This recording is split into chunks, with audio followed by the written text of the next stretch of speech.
Welcome to COVID and Climate Change Correlations, a weekly video podcast where I, Daniel Sanderson, engage in a stimulating conversation with post-Keynesian economist Steve Keen.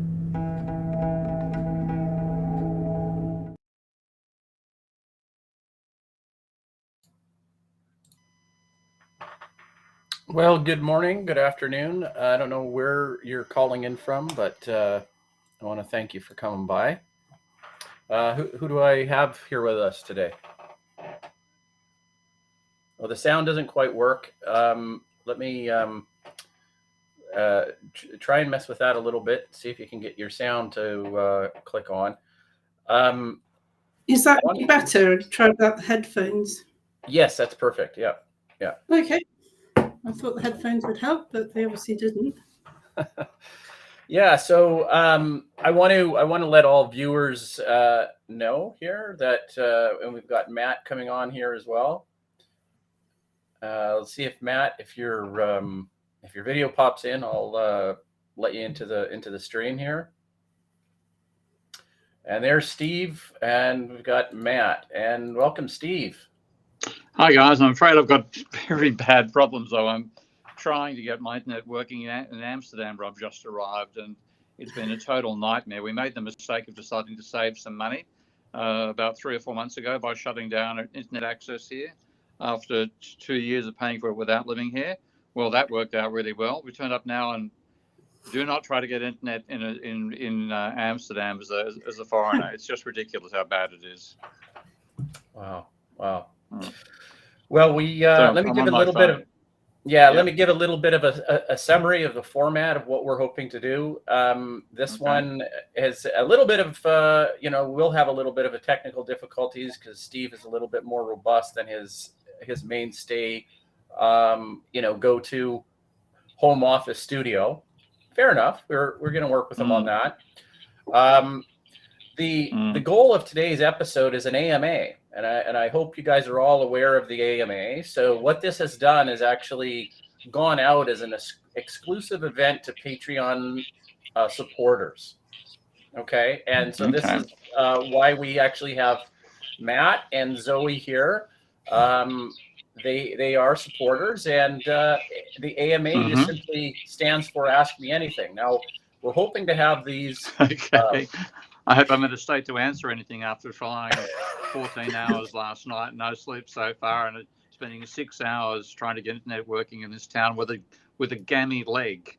My knee's gone on me after the suddenly in the walking through Bangkok airport yesterday. Bang, it went, and I took half an hour to walk from the gates to and now it's the same thing happening here, and I've just been walking trying to find a bloody internet service. So, pardon me.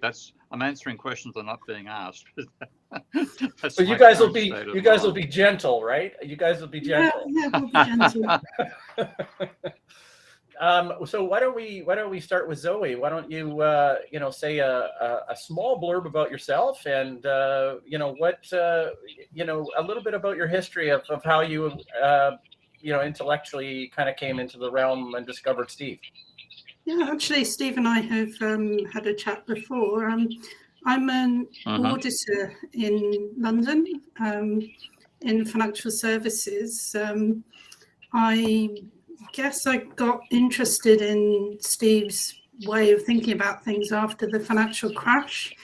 When I was auditing quite a large financial service company that was doing some interesting things with derivatives, let's say, and it didn't really make sense to me what they were doing in the context of what economics sort of suggests should happen with financial markets, because price risk is supposed to be priced in, and it's quite obvious from the way the hedges were working that wasn't true, and a lot more of it was about market sentiment. So that made me basically question a lot of the economics training I'd had, which was sort of the odd module here and there in my accountancy qualification, and I did a treasury qualification as well. I read Debunking Economics, completely blew my mind. decided that I'd go and do a master's, actually under Hajun Chang, who wrote Kicking Away the Ladder and How to Be a Bad Samaritan and those books. So that was in development economics, and sort of looking at financial organisation and things like that, the philosophy of economics.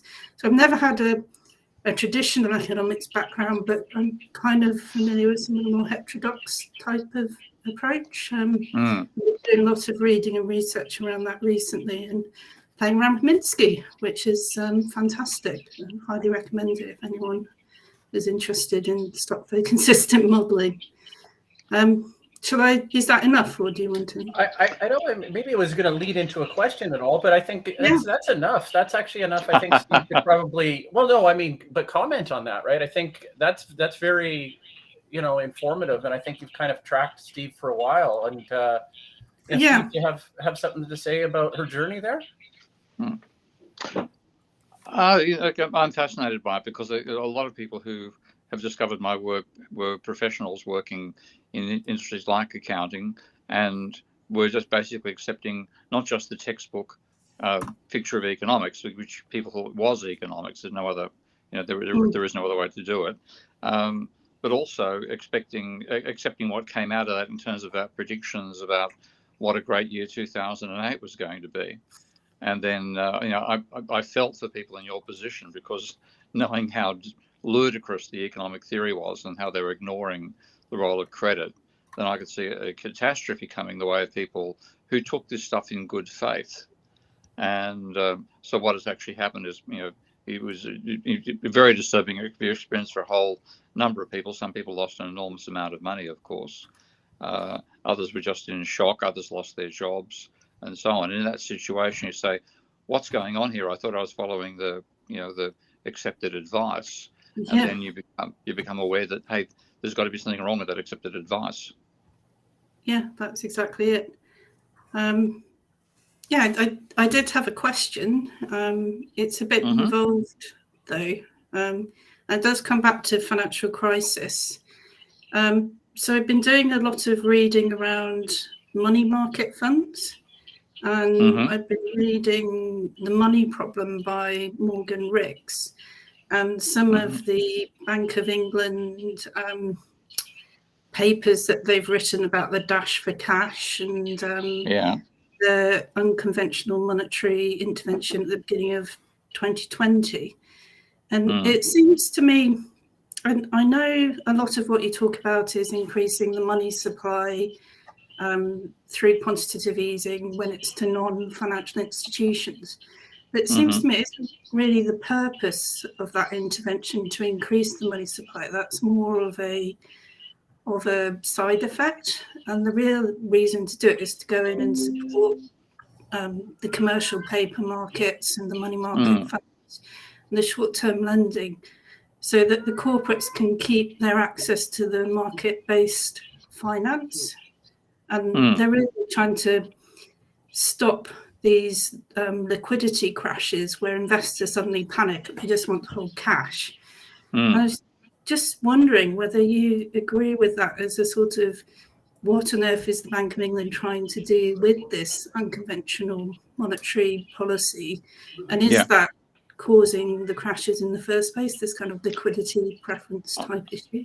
I think it's actually causing the overinflated value, because you remember that post I made a couple of weeks ago where I was speculating about what happens when QE is done with non-bank financial institutions. Okay, the usual thing you think about Morgan Stanley and so on, but there is just one particular manifestation. The sort of manifestation I was thinking of more is, say, pension funds, which do buy shares on their own on behalf of their members. But if they had bonds and suddenly there's 300, well, in the case of America, there was $1 trillion per year of buying of bonds by the central bank, meaning, of course, a $1 trillion fall in the bond holdings of those companies, and initially a $1 trillion rise in the cash holdings. But of course, they then have to allocate those funds to some financial instrument. And if they buy shares, that's huge buying pressure on shares. Other funds, like I'm really must say, like in terms of, I know of the money market, but I've never had any role in it, and I have a sort of informed layman's attitude, if you like, to how the market actually functions, and its actual role. So I feel a bit out of my depth commenting and saying, well, this QE will have those effects on money market firms. But I think the basic thing is that QE is creating money for the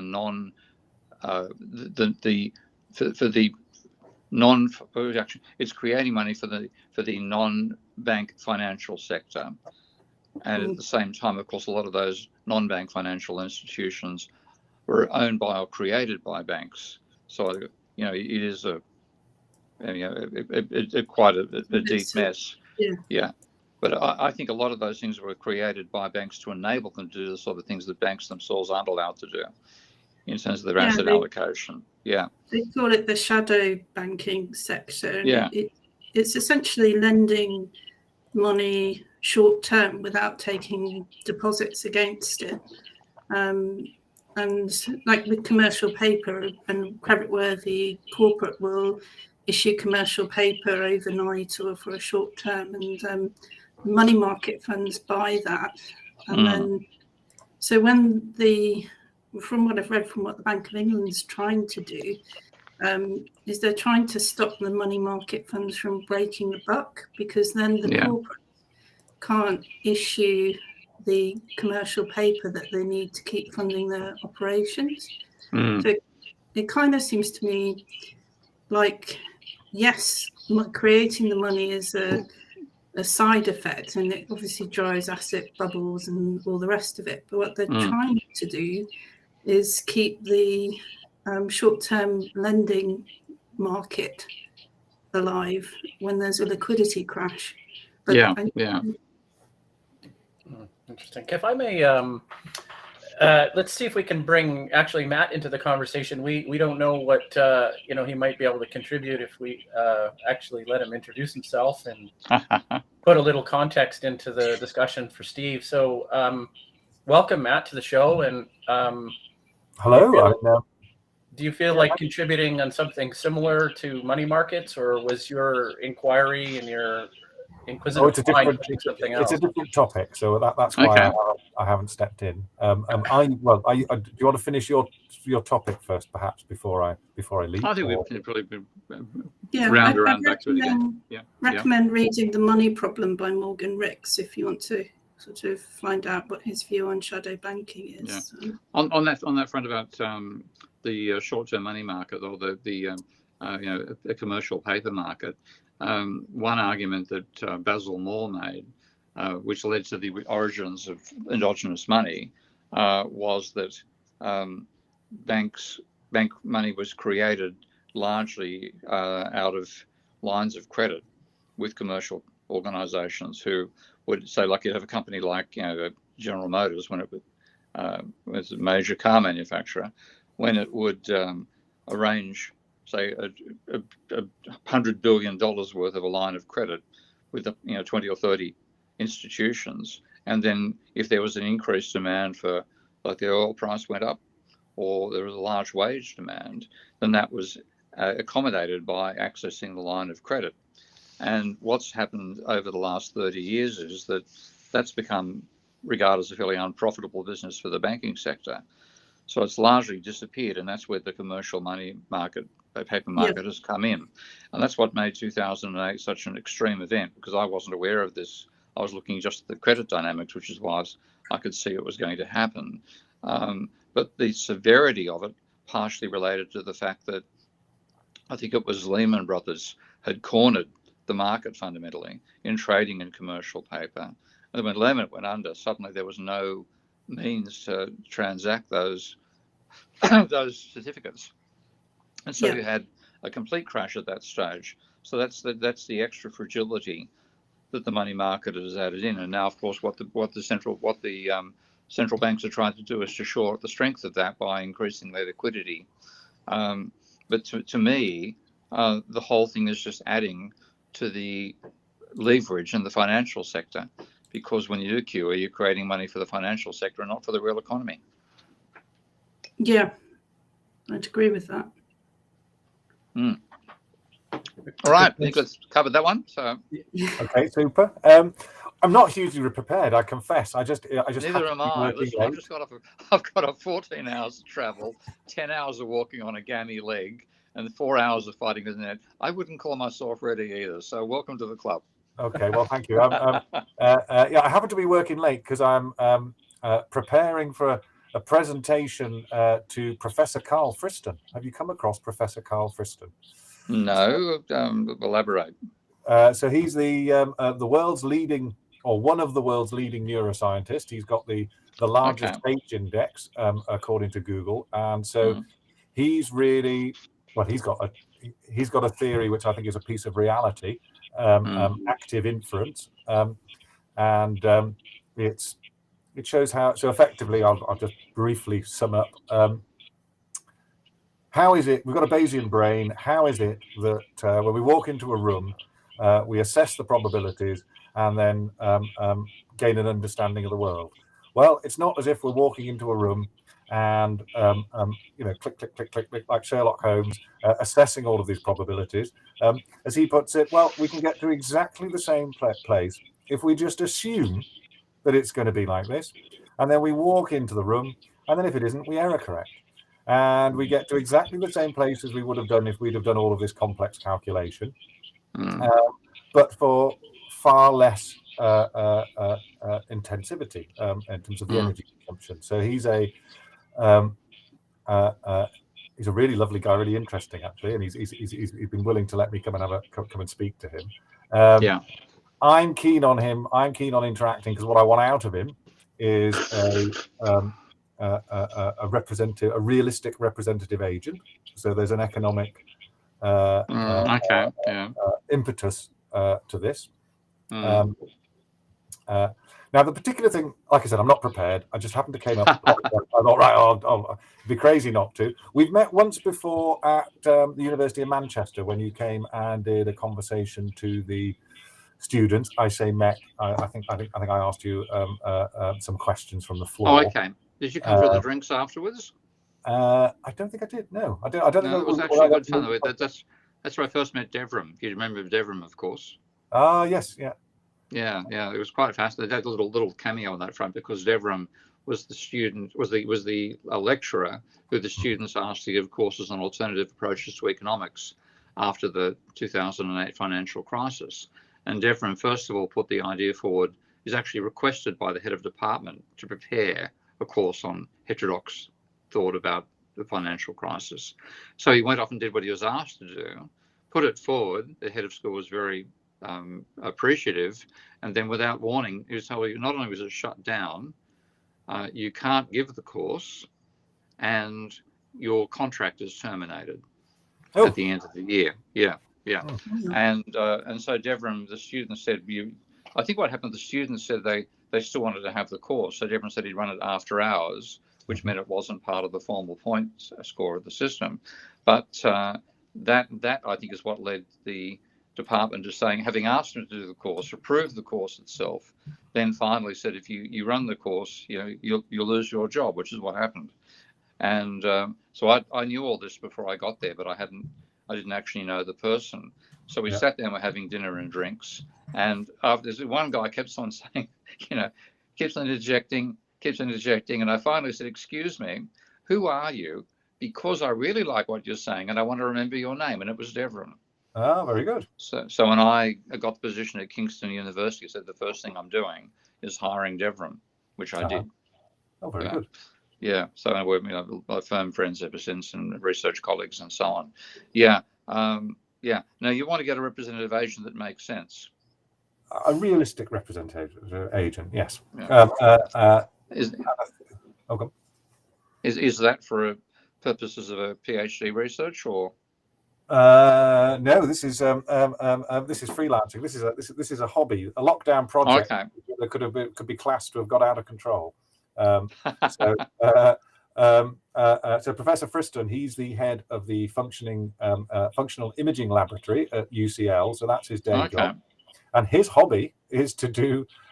He's a hobbyist physicist, So he's got some tremendous papers, very elegant papers. In physics? Well, in neuroscience. So as he expands, I mean, I think altogether he's done over 100 papers. Nowadays, he mostly marks mentors and because they all have a style, I get the feeling it's his editing and he's the one who has the final submission. Yeah. So yeah, he's definitely got a little piece of reality. So he's the best man. If anybody's likely to have come up, and by the way, if you've ever had your brain scanned, you've already experienced his work. So so when the fMRIs came out, he was the one that we created all this data. What does it mean? So he was the guy who came up with a functional map of the model of the brain for which to then interpret. And he went and gave it away. So he traveled to there weren't that many machines at the time, and he would travel over to the States with a little floppy disk, put his software on, get them all coded up, and get them working. So he's got a number of achievements. I'll share some details. Now I'm going to go and present a which I don't think I should talk about now, but because in a way this is I'm intending to engage with both you and Kim Warren. So you familiar with Kim Warren? No, the name I haven't heard. Okay. So again, yeah. Okay, so he's the a doyen of the UK systems dynamics. Okay. I may have been through the society, but I can't recall the name. What's the name again?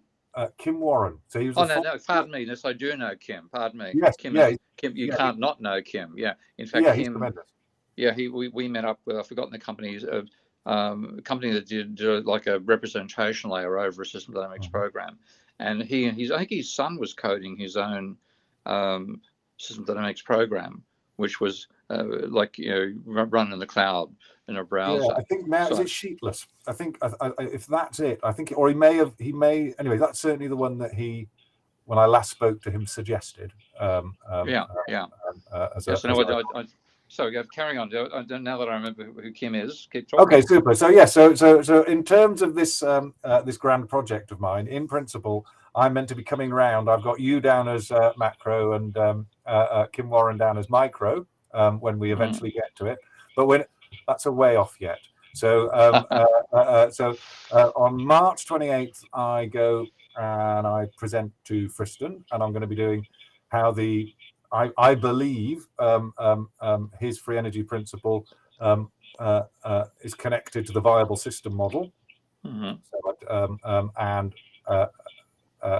something of my own as well. But I'll be showing that. But I thought, seeing as I'm on, what I should request, the thing I'm going to mention is a formal way to model complex systems. So, and I thought that might be a good question to ask yourself. So he's sorry, yeah, okay, yeah. Ask it, yeah. Well, he's got a particular approach called dynamic causal modeling, which is a way to assess the power of causality as you test your hypotheses. Apparently, the most common thing in his research group is model evidence, because you have your theories, you test them. But as I said, I want to do a companion piece to his dynamic causal modeling of systemic causal modeling. And in principle, it's just a restatement of the standard system dynamic methodology, except in a more formal term. So I thought things I've got. I'm not prepared particularly, but if you'd like, I can show you where I'm up to, and you can critique. Oh, show me, if you can show on screen, I'm presuming I can do this. I'm just going to turn my screen. I'm having to use my mobile phone because of the hassles I explained earlier. Now, is there a way to share the screen? I can ask. Let's see. On this, is there a way to share my screen on this? I'm just assuming we can. There should be down the bottom. I think. Yeah.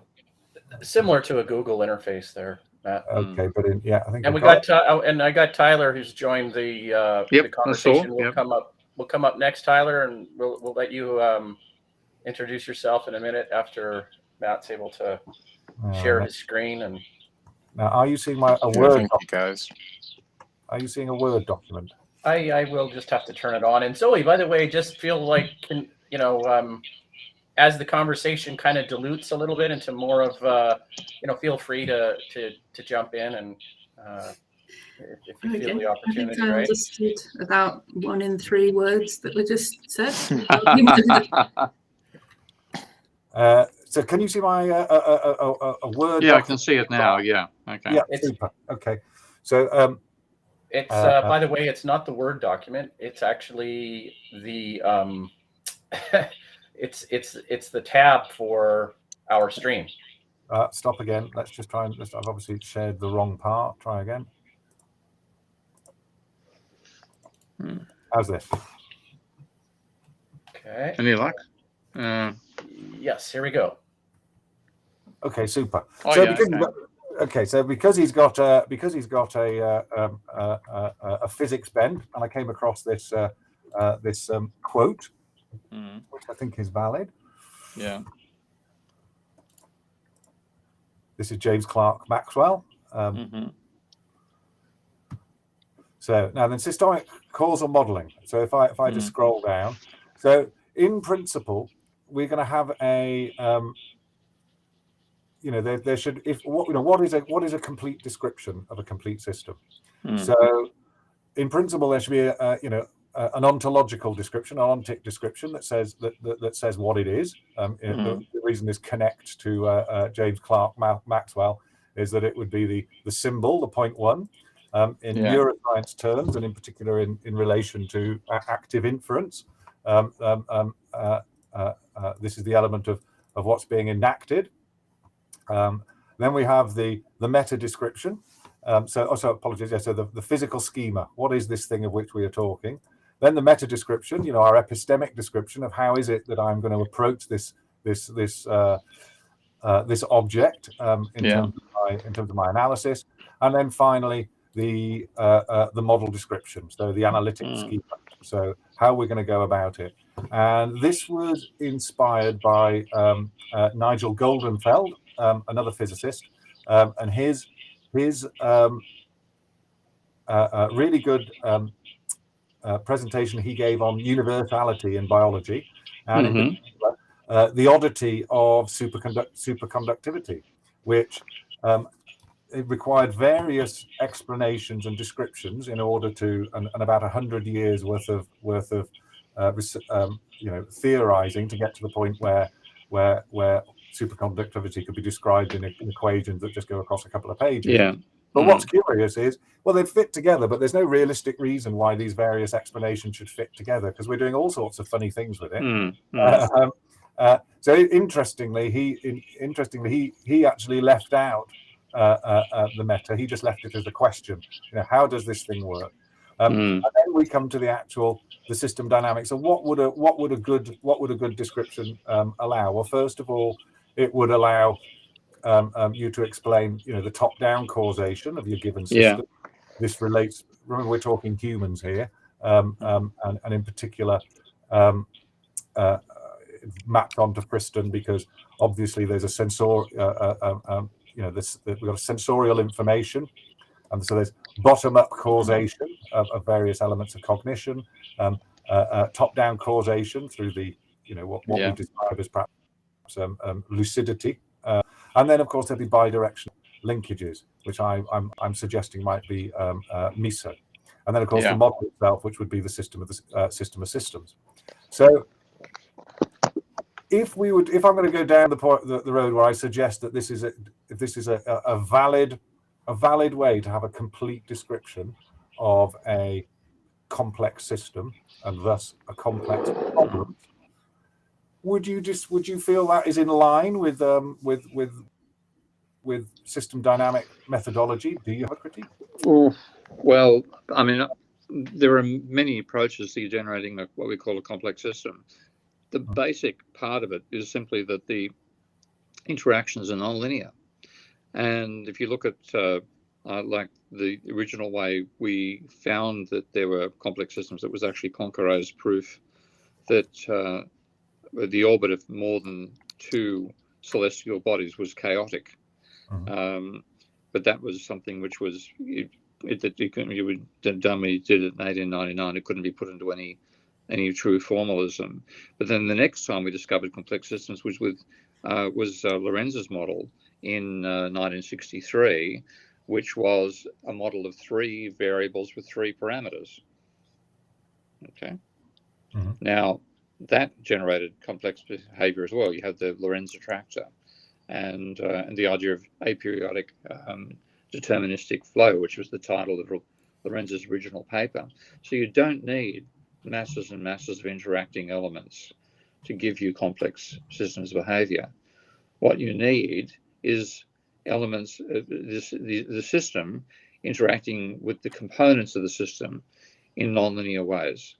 And the very simplest, and that, in my opinion, of that is the predator-prey model, because that just has two species, fish and sharks, foxes and hares, whatever your preferred pair of animals is, and 4 parameters, and that's it. And that gives you fixed cycles, but they're cycles driven by nonlinearity. So you've got that. That's the simplest complex in the sense that it gives you non-additive relationships in a system. So a simple system gives you additive relations. That's my basic way of looking at it. A complex system gives you nonlinear interactions, and that requires one element multiplied by another, etc., etc. What is called complexity starts with 3 systems, and that's like the mathematical formalism of Poincaré's proof that the 3-body system had no solution. So I approach it with another 2 extremes: the component element wise, that most people think is the only way you can do it, and the large scale system nonlinear interactions, which is the way I prefer to do it. Yes. So an interact. So I suppose because it's interesting. It is just 3 before you get there. And it's interesting because I've heard Goldenfeld even sort of describes the predator-prey model as almost equilibrial in the fact that there appears to be this cooperation, and in fact there's just a hard resource barrier within which I think in economics it's is it the pig farmer where we the hog cycle. The hog cycle, that is a delay differential equation system that those guys themselves don't understand. Pardon, my voice is getting very croaky because I may have to pull out too early today, I think, because I'm just finding, having been awake since midnight, or actually, well, no, I think I've been awake for 40 hours continuously. So I'm starting to lose it. Okay. Well, look, it's been great. It's been great to talk. I had a question for Matt. Sure. So you said you were trying to get an appropriate economic rational model. Zoe, how about we do this? Why don't we stay on after Steve? I better go. I'm going to have a bath and go to bed. I'm actually waking up at 2 o'clock. It's like it's 9 o'clock. Coming to 9 o'clock over here, or 8 o'clock rather, and I've got to wake up at 2 o'clock for a podcast in Australia. So I need to get some sleep as well. So okay. Good to chat to everybody. Thank you. Sorry to be losing my means of communication, but it's just pushing myself too much. Not all. Okay. Good night. Take care of yourself. Good night. And I want to apologize to Tyler. He was patiently waiting there, and I think let's get into Zoe and Matt's question and continue the conversation. But let's bring Tyler in, and why don't you tell us what brought you here, and what kind of question would you like to throw in front of Steve if you come back next time? Sorry about that. It just we almost got it in there, right? And so. Tyler, how's it going over there?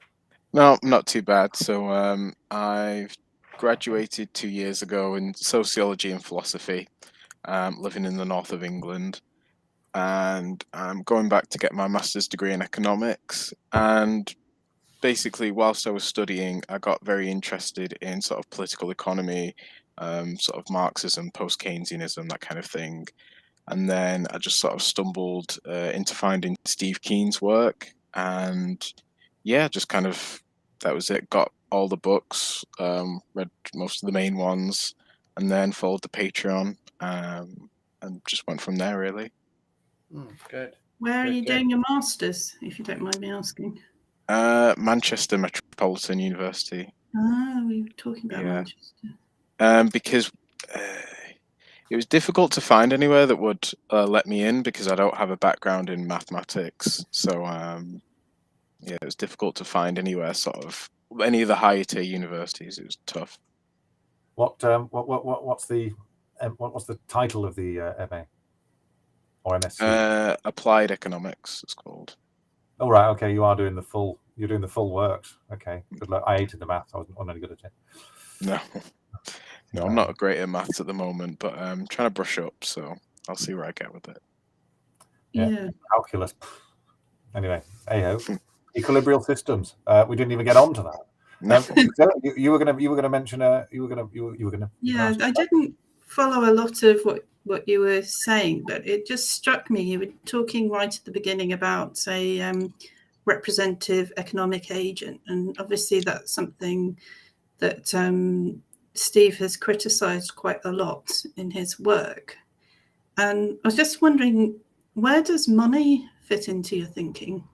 Because I think this is the most fundamental sort of flaw in mainstream economics, is that it doesn't really have a way of modelling money and debt as the reverse of money. So I was wondering, have you thought about that? If you're going down the route of trying to do economic modelling, that kind of macro monetary system element? I suppose, well, the starting point of my little venture was to try and come up with a theory of value. So what's missing in economics? It's an effective theory of value. So for hundreds of years, that's where Marx went wrong. Had a labour theory of value. It's a scientific system, so long as you have as the building block that value is created through labour. If, however, value is created by through other means as well, then in that instance, so what we've ended up with is no theory of value. In effect, things are worth what people are willing to pay for them. End of. And what that means is we have, and although the system itself already accounts that there is a difference. We've got VAT exempt, haven't we? We've got separate taxes on alcohol and tobacco. For illegal drugs, you've got it's even beyond taxation. But we are already in systems across the world where value is ascribed. What we lack is any formal theory to account for it. So my interest in terms of money is more about price, rather than because really money is just the mechanism. It's got its three functions, hasn't it? What is it? Means of exchange, store of wealth, and relative value. I think there's more in that than just being a sort of mark of value, because if you think about it, the other side of money is debt, and debt influences behaviour as well. So if you just say money is just eliminating the value, you're ignoring how money gets into the system and creates debt on the other side of it. And it's the debt bit that causes crisis. Can I interject here? Because I was following Matt really closely, and I kind of had a couple thought strings, especially as it related to value. It seems to me, Zoe, that let me put this so it's not quite so in our face here. Hold on a sec. I'm a little OCD about the alignment of the graphics there. Thank you. Tyler had to disappear. I wanted to bring him in, especially a young guy that wants to, is hungry to go and chomp into a master's in economics. I mean, I wanted him to stay, but it's tough. Before we return back and circle back into the influence of money, let me. Tyler's still with us. Hi Tyler. So we. Oh, he's back in. Here we go. Hey. We were all. Sorry, my internet went out. Yeah, well, we got you back. We were all sad because here's we got another guy. Tyrone's joining us too. He's hey Tyrone, how's it going? Sorry, my internet went out. Yeah, well, we got you back. We were all sad because here's Well, there's an echo. we got another guy. Tyrone's joining us too. So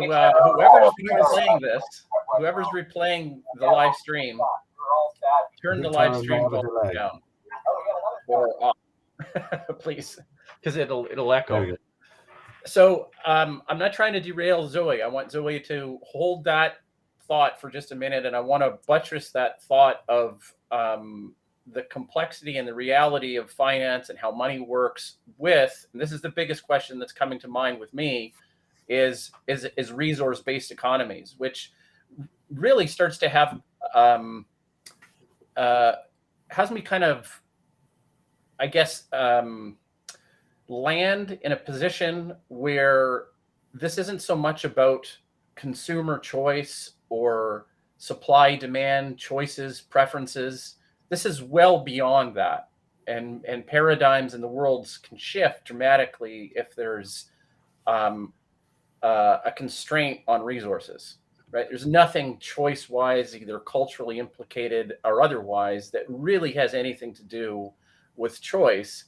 And so I think that your comment, Zoe, about, are we sure we're capturing everything, right? Are we sure we're really describing, this complex system? And then I put the same, challenge, over to you, Matt. The thing is about the theory of value.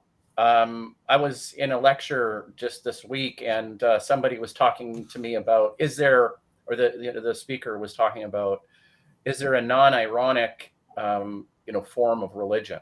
Okay, we might be really steering the conversation if we want to go down that tangential sort of trajectory. But trust me, I'll only dip my toe in it here. And one of the things that I thought was really interesting is that there's a barter of sorts that happens with the buy-in, into religion, and it may not be an immediate, maybe something that is, spans over a generation, or hits like an epiphany. It doesn't matter. There's benefits of joining in-group, out-groups. There's that have no money exchange, right? But you get to follow the cool crowd. You get to be part of the social groups. You get like instant social status in this world and the next. There's an perceived exchange value there. I was hoping that the two of you guys could talk a little bit about that. Matt, on the maybe we'll call it the metaphysical interpretive value of value, right? Just to handle the religious side from an economic systemic perspective, science still has a fair way to go to meet the richness of the description and the power, and we'll have some interesting conversations to have. So, I mean, the description of God, he's omnipotent. He's omniscient, and he's he's omnipotent. Omnipotent.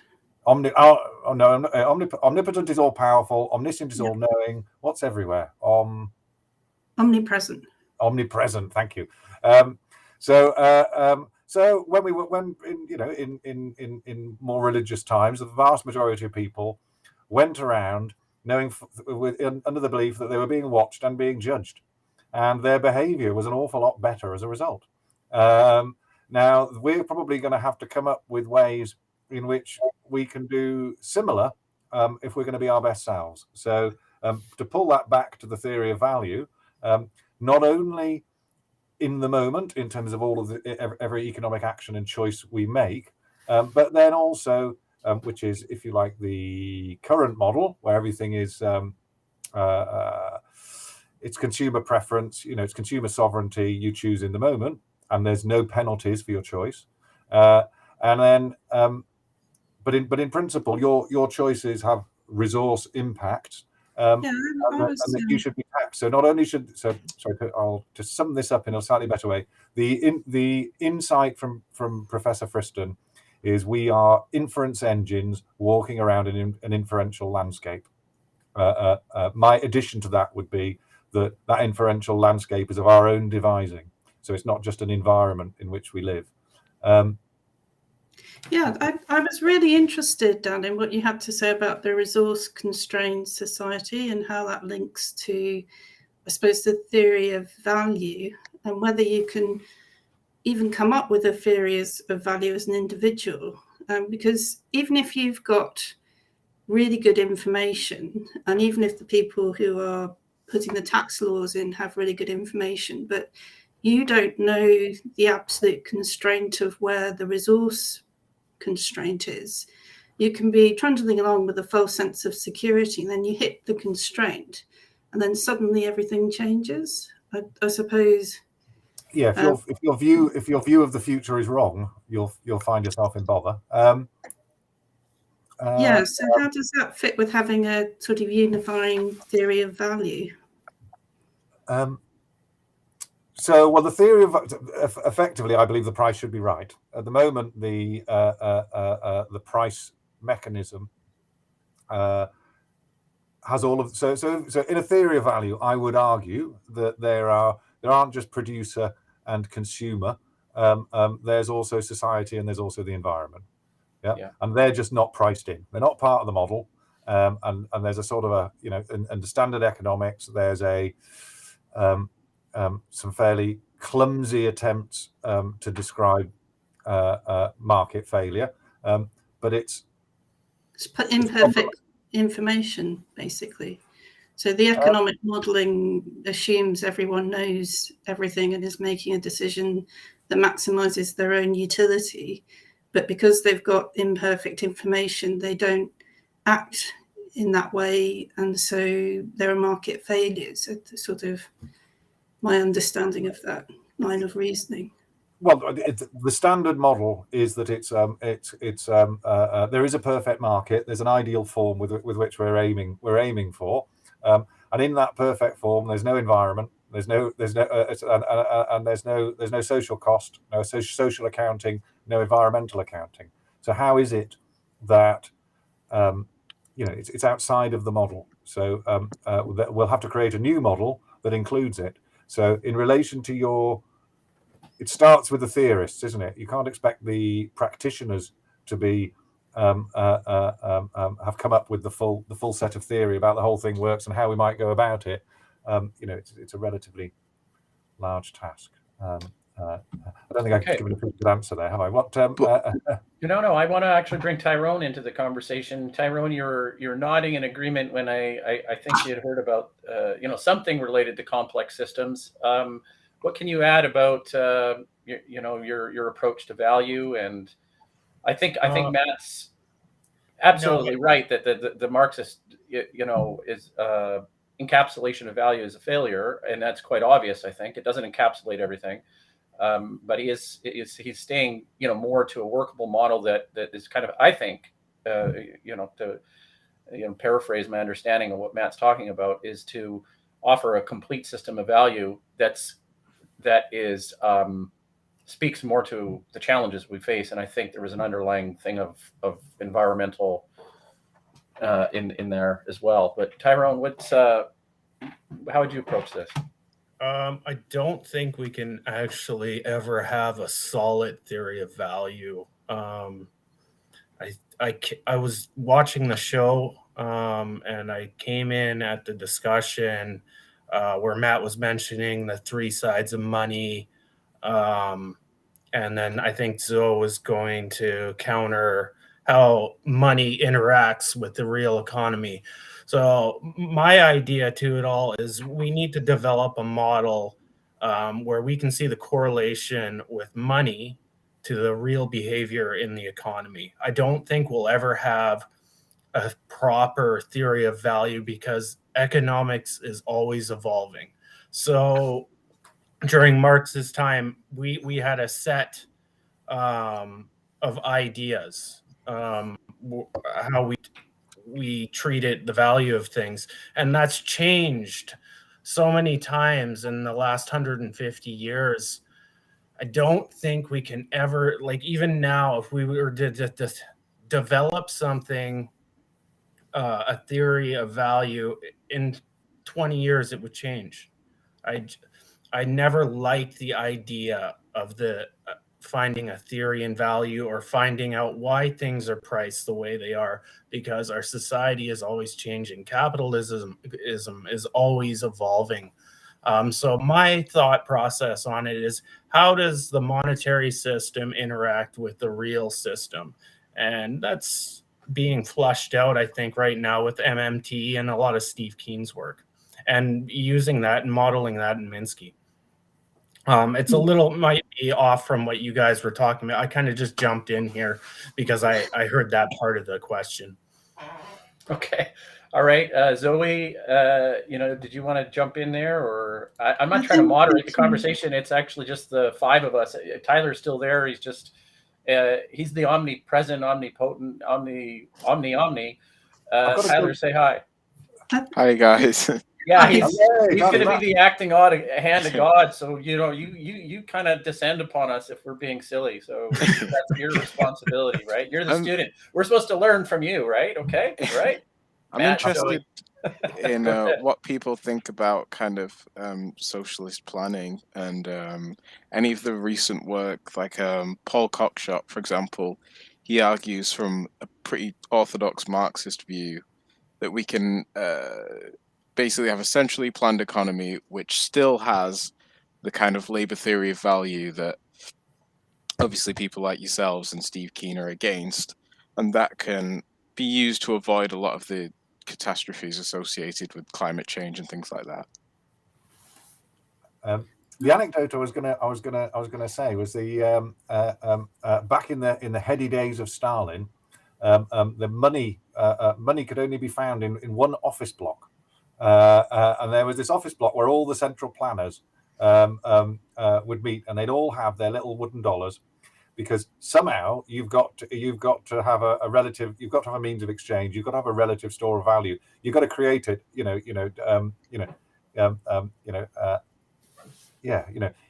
money was abolished, we'd have to invent something just like it to take its place. So in relation to the problem with a single source of knowledge is that suggests it has full knowledge, and certainly as yet our best bet is Google, and we still wouldn't give it that control. Oh God, what's he called? Is it the Hungarian? Not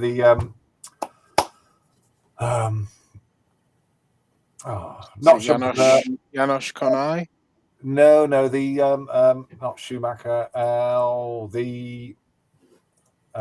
Worked at the LSE, but basically this whole notion of distributed computing. So the market. Why is the market so good? Is because is ultimately we've got a myriad of people making economic decisions in their own interest, and that has greater processing capacity than any single central source.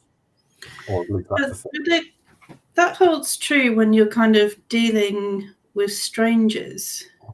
So coming back to sort of thinking about the arguments in 5,000 Years of Debt, where you're kind of having transactions that are reciprocal, but they're with people that you don't transact with again and again and again.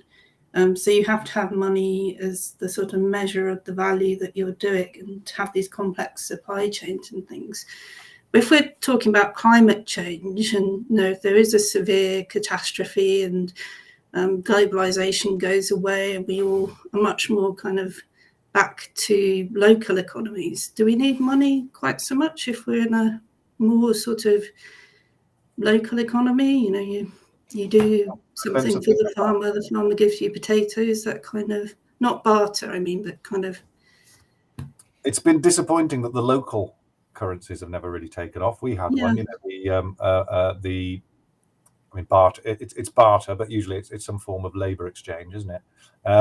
They've never really taken off because ultimately people still, people are going to live, got to pay the bills. And I think we had one around here in Hebden Bridge, and what happened was anybody with actually useful skills like trades was swamped. But there was a surfeit of Reiki massagers, and so it has a place, but it seems to be relatively limited.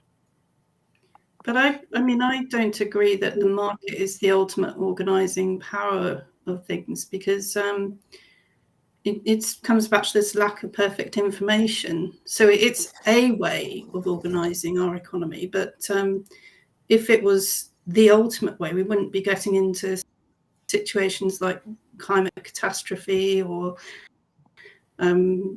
situation oil and gas with Russia and Ukraine and wheat and fertilizer and all the rest of it.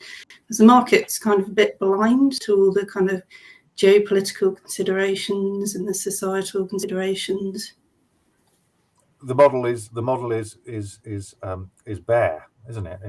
It contains only two things, and we've kind of reified its ability to, it sets all of the other measures to zero. So we'll need a richer model if we want to formally address great concerns. Just in relation to back to the forgive me, the religious piece and also the socialist planning piece. Standard model has a great success, which is absolute equilibrium. So, in which case, all there's only one living example of it. Although I'm sure there are some financial elements which we're unaware of, and that's the situation where here we have all of these inputs and outputs, and there needs to be this matching process. So, absolute equilibrium will share them out, or the mechanics of it. The only place I'm aware of it being in practice is organ donations in America. So where there is they've got a doctoral code, so that all the people abide by a set of upstanding ethical values. Then it's mediated by the institution, because it's the institution that's a member, and then there is a sign up to the system that does all of the matching, because I mean, it's life or death, isn't it? You know what I mean? But anyway, in order to have that, you need a Walrasian auctioneer. So the Walrasian auctioneer, he goes around, prices are wrong, he fixes them. Oh, there's a mismatch over here. Oh, he connects it. Oh, somebody's playing badly. Oh, we'll slap him. Guess what? That means he's omnipresent, he's omniscient, and he's omnipotent. Oh dear, our best secular model has built God straight into the center of it. Did we mean to do that? That was a great little skit. I like that. That was really good. I was at the University of Manchester, if Tyler's still here, and that was Bernard Walters, as he did his big reveal in the third year lecture about why what was truly wrong with standard economics. And I believe the economist he was drawing on was Leon Hufvud, which I think was a Swedish economist with a cybernetic interest in cybernetics. That's how I've got on with Carl Friston, because he's got an interest in cybernetics as well.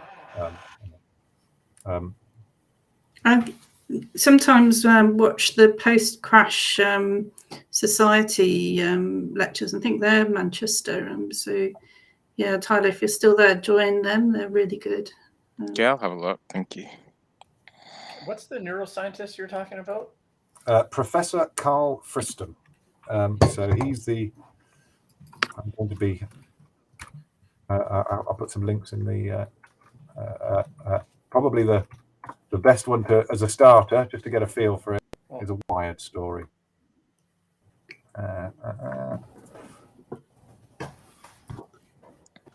You'll get a flavor of his output. So it's now described as Fristonian dynamics. His description of the dynamics of the brain, or some of the dynamics of the brain, and probably the best thing if you're interested. The way I see it, we're not rational calculators; we're emotive optimizers. Anyway, that's what part of what I'm going to go. I think I like that idea of the emotive optimizers. I mean, I've for years followed the work of Damasio and the emotive substrate for consciousness. I think that's pretty much tells a story of the emergent phenomenon that is our perceived reality of personhood and experience. But let me ask you: are you planning to past this presentation? Are you trying to put a series together with Oh, Carl.